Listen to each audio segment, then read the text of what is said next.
Welcome to the Tech Egg. Don't get scrambled. Enjoy the video. In this video, I will show you how to make chili mozzarella sticks. First, gather your ingredients: 12 mozzarella string cheese sticks and about 1 cup of thick, cooled leftover chili. Next, set up your breading station with 3 shallow dishes.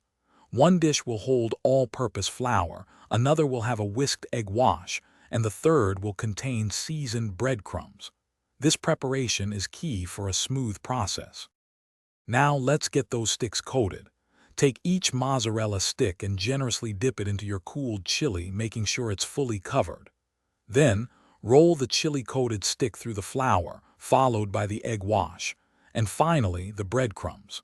For an extra crispy texture and to prevent any chili from escaping, repeat the egg wash and breadcrumb steps one more time. This double coating is essential. Before frying, a crucial step is freezing. Carefully place your double-breaded chili mozzarella sticks onto a baking sheet lined with parchment paper, ensuring they don't touch. Pop them into the freezer for at least 2 hours, or until they are completely firm. This freezing step is vital because it helps the cheese stay intact and prevents it from melting out too quickly when they hit the hot oil. Don't skip this. Finally, it's time to fry and enjoy your delicious creations.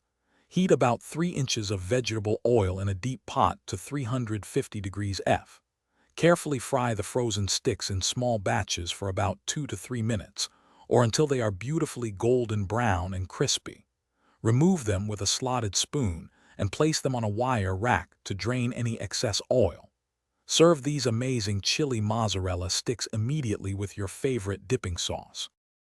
Thanks for watching. Consider subscribing if I helped unscramble your problems.